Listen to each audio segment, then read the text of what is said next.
This video is on the new Honda Navi digital gauge cluster I found.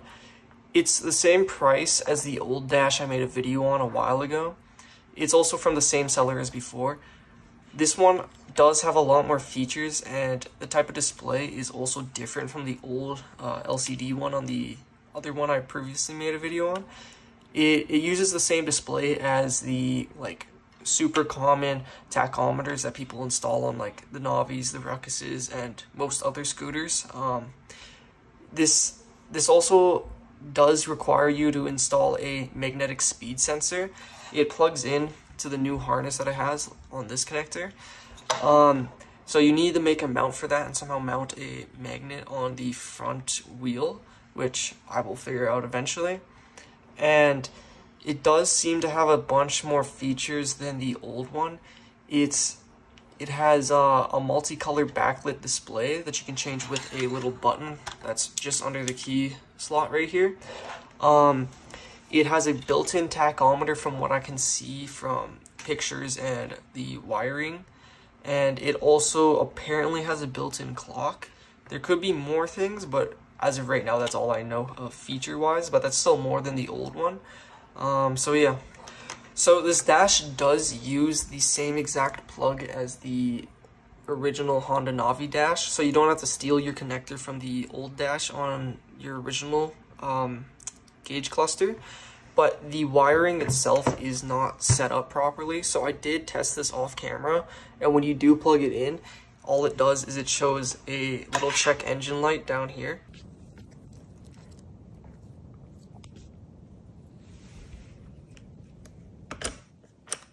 But that's it. It won't power on or anything. And going through the wiring here, I did cut off the little sleeving here. I could tell that the green is most likely negative and the black is most likely positive. I don't know if you can see that, but there's two wires running to these two, green and black, and they each go to both the speed sensor connector and the dash. So that has to be positive and negative, because this would need a ground and positive, but then also another wire just for the signal for the sensor. But this would also need the positive and negative. And there is a ton of other wires here too, obviously. And so most of these just need to be rearranged and stuff. Same thing of depinning the old one is just take tweezers like this, press down the little tab and pull them out and rearrange them. And referencing my old video and what these wires do, I was able to kind of tell which position on this connector they should go to. So yeah. Okay, so first step I would do is just depin every single pin in here. So if you don't know how to do that from my last video, you can see in here these little metal tabs for inside the connector. There should be a little piece in there that you can squeeze. There should be a little prong that sticks out of the flat piece that you need to squeeze with tweezers. So squeeze it like that, and it is a little hard to do, but you'll get used to it. So squeeze it, and then you should be able to pull these out. Alright, so just like that. So I don't know if you can see it too well, but there's a little tab there, and you just want to take tweezers and push that like that, and then you can pull it out. That just keeps it pushed like this so you can't pull it out of the connector. So basically do that to every single one of these just to make it easier, and then we can go and repin it after the connector's free. Alright, so I got them all depinned. I should have made this clear at the start. Do not depin this one. That's for the speed sensor. You don't need to pull that out, at least that I know of. So yeah, so here's all the wires. So far from what I can tell, there is some more wires than the original dash that I made a video on, but the basics and which wire goes where, a lot of them do match up. A few of them you will have to do some stuff to get them to work, like the black and yellow striped wire. This one will be for your RPM signal for the tachometer. This one just leave out probably. This one you'll have to run to your coil if you do want tachometer. So I'd probably leave that one out. Alright, so for the connector, you want to take it and position it so this little tab right here is on the right side like that. So it's So it's like this if you're looking at it down from there. So it's like this. So this side on your right, you want to have it like that. And then, all right, so first wire in the top, so top row on the left, you want to take the orange on here, so the orange wire, and push it through until it clicks, and it should stay in there. So orange, top left, and then the negative wire will go into top middle, so that'll be green. So this one right here, and so top left. So make sure you're positioning it right. If you look at the holes, you can see there's a little slot for the tab. But so top middle will be for the green.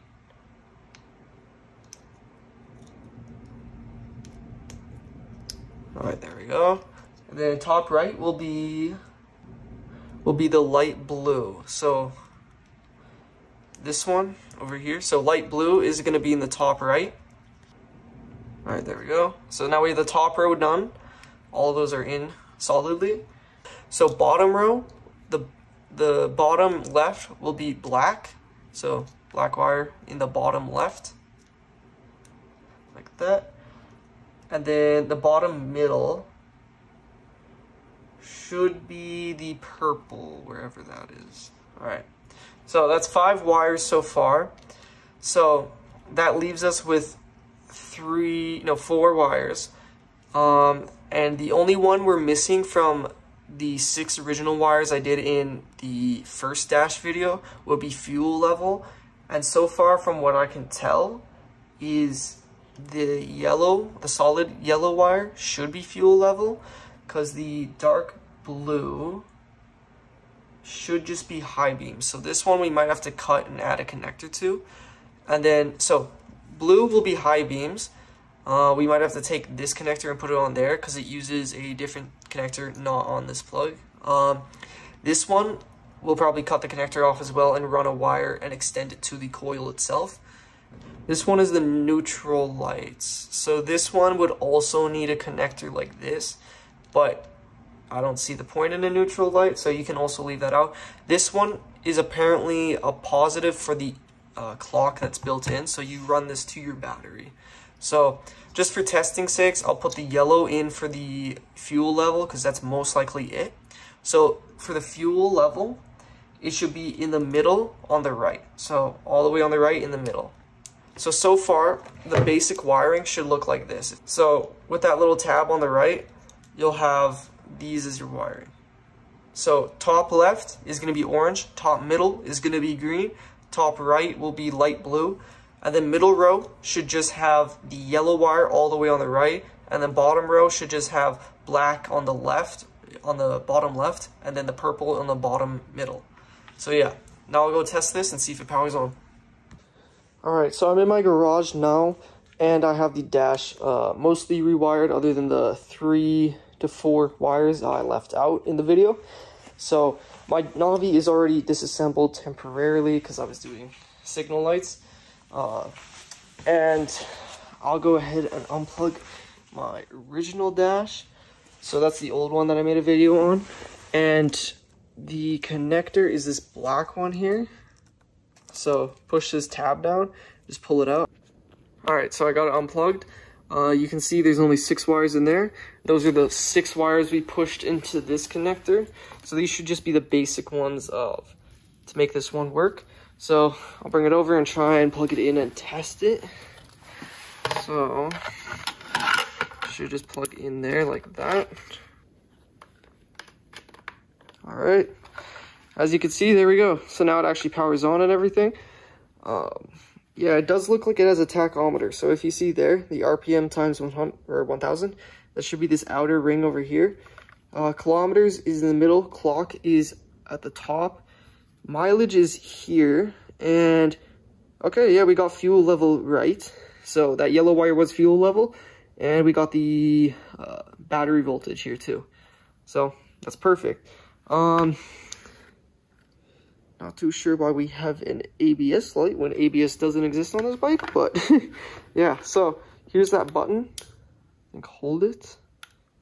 Yeah, you hold it, you can change the colors. So that can be really nice on builds. So say if you made a purple theme build, and you can have a purple backlight, and those those super bright areas there that you see, in person, it's not as bad at all compared to on camera. So you have purple, blue, and I think white, and then red, I believe. Oh, another blue, green, more green, red, back to white. So yeah, so I just noticed this after stopping the recording, but so holding the button changes backlight color, but you tapping it changes it to trip meter, or changes it to kilometers of your mileage. So that's another cool feature too. The other one on this dash, when you turn it on initially, it'll show your mileage, and then after that, it'll just automatically switch to your trip meter, and you can't see your mileage unless if you turn off the bike again, I believe. So at least that's another nice feature on that one. So the dash is actually going to be going on this Navi, the brown one that you've seen a couple times in videos and stuff, just since I do have one already. And then that way we can also do a direct comparison on the two. I also forgot to mention, this plastic it comes with that holds the dash is like 1-to-1 exact copy of the original Honda one, like quality, texture wise, like everything. Even these white tabs are exactly the same. The only thing it's missing is a little Honda sticker on the front there, and the little Honda sticker emblem right there, only because legally you can't. Not that, you know, they care too much, but yeah, all you have to do is either get new ones for literally like $1 or something from Honda, or possibly transfer them over, which isn't too hard. Okay, so next step is you have to add these connectors, these female bullet connectors, to the dark blue and the like green with a red stripe wire. So just chop these ends off and then put these on.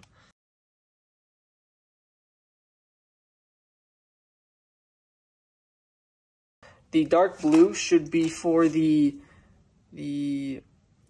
high beam light, and then the green and red should be for the neutral light.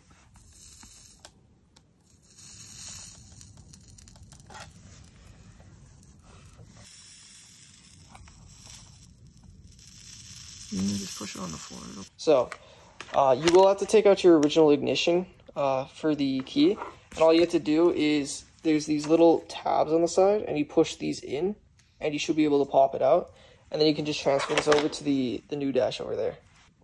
And then with the new dash, for your ignition, there's a little mark here, and there should be one in there that matches, and you want to line those up. So push your ignition in like this, and then you can line it up and just push it through. Alright, so once you get it pushed in and all aligned, it should be fitted in like this. It should be sturdily put in. After this, you want to go back and install the dash on the top with the same screw and stuff, and then clip it back in with these white tabs. And then after that, you can connect all the little connectors and everything. Okay, so the Honda Navi with the dash isn't fully assembled. This isn't even on yet, but so I figured out the rest of the wiring. So there's the big white plug here, which is the one we repinned. That one is the exact same, but then the 4 other wires are all going to different places. So the red one off of the dash, that one you want to just run directly to your battery. Obviously hide it. This was just for testing. And then this blue one off of the dash, you want to connect to the blue inside here. You will have to buy some like little bullet or female bullet connectors. And then the black and yellow, this one's for your RPM because this does have a tachometer on it. So you want to take the black and yellow wire and just run this all the way. So all the way underneath to your coil, which is this right here. There's 2 plugs on the actual coil itself, and you want to run it to just to the bottom connector right here. So just run this to the bottom pin of the coil here, and that's how you get your RPM. Next wire is this like green with a red stripe, and this one you want to run to the white with a green stripe wire. So this one, that's how you get your neutral light. If you don't want that neutral light, just leave this unplugged and it doesn't matter. But yeah, so those 4 wires are just ran to different places. So once again, so blue wire goes to the blue wire inside of here. The red one on the dash goes to your battery. Then the black with the yellow stripe, you run to the bottom of your coil, like right down there.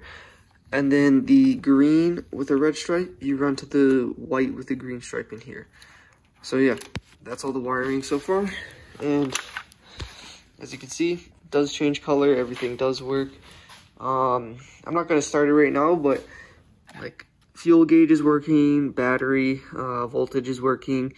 That red wire keeps the clock's time, so it remembers that. You can see the 0.2 kilometers I did do for testing. You did read that. You also have your trip meter if you test it. Oh no, that was the trip meter. Okay, yeah, so there's the trip meter, and then that's just your odometer. But we haven't put any kilometers on it, or at least a full kilometer, so. Okay, so after that, we took off the front wheel of the Honda Navi, and we left the drum brake hub on still, and we ended up drilling out a hole in it for one of the magnets that come with the dash. So the magnets on the back of it, you can put a C-clip to hold it in. So we drilled through the hub, and then we put it through and put the C-clip on the other side, and that way it's a more permanent way of mounting it.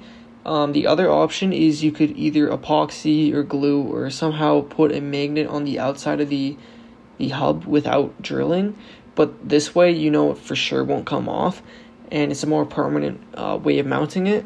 So yeah. Okay, and then for the magnetic speed sensor, which is just this plug and the wire, what I did, I still need to make a new bracket, but I made a little bracket that mounts here.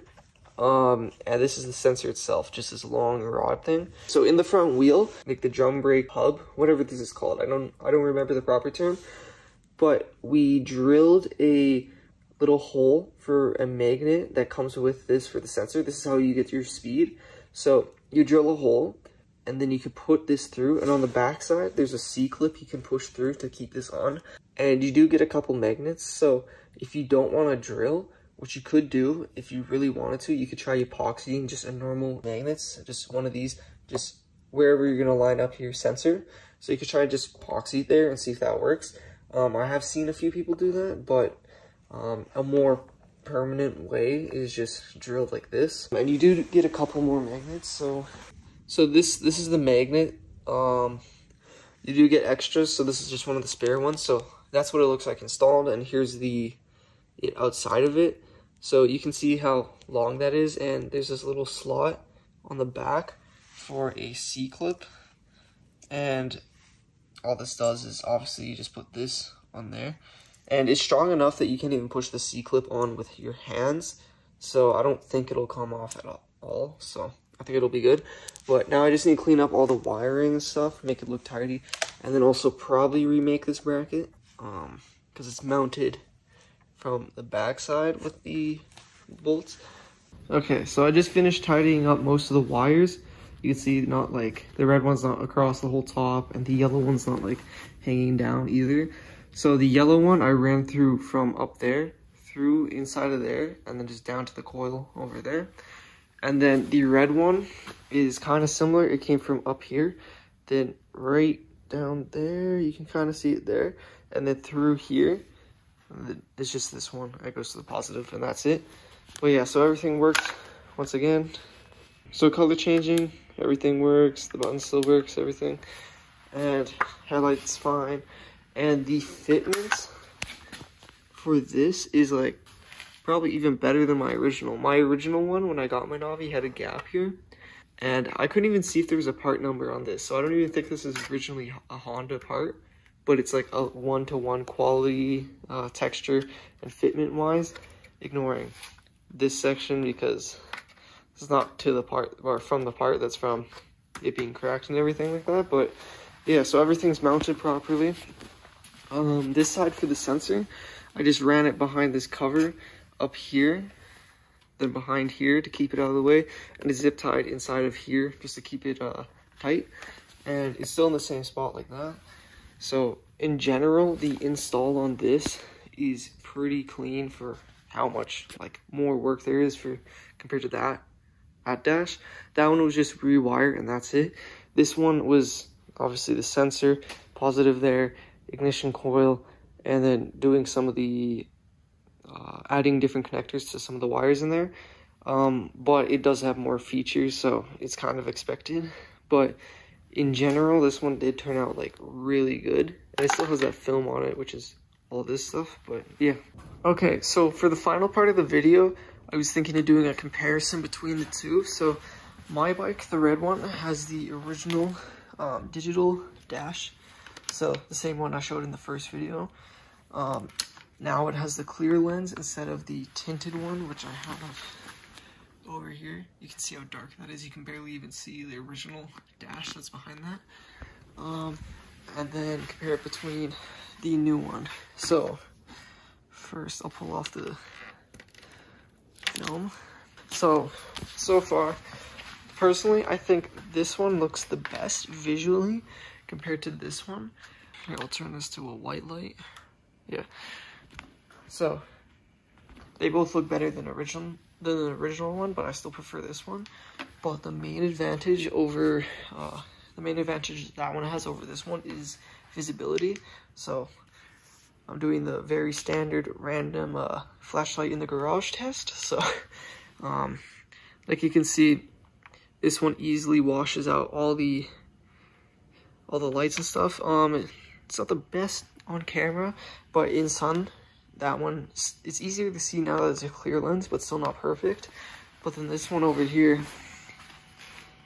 if you shine it, like in person at least, you can shine it as much as you want, and you won't see any distortion or any issues seeing those numbers, and they're all completely visible.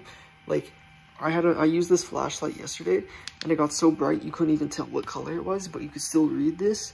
But then like this one in the sun is still hard to see a little bit. It's a lot better now, but it's still not as good as what this one is.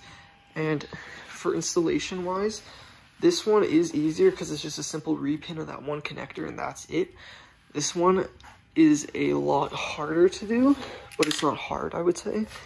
But it does come with a lot more advantages, so yeah.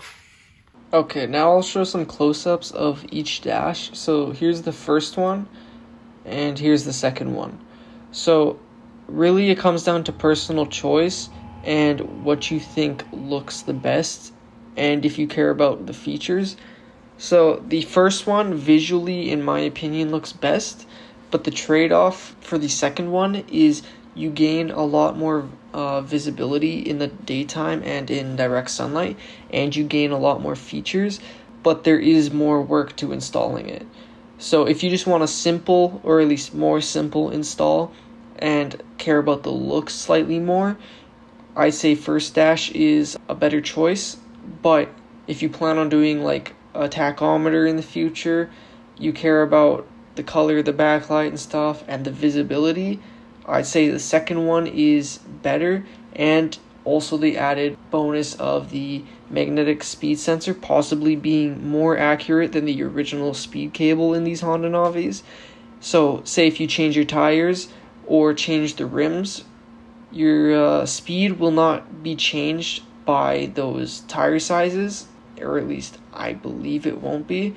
And from my research, magnetic speed sensors are generally pretty accurate. So yeah, and the price between the two are exactly the same. So at that point, it really just comes down to personal choice. So yeah.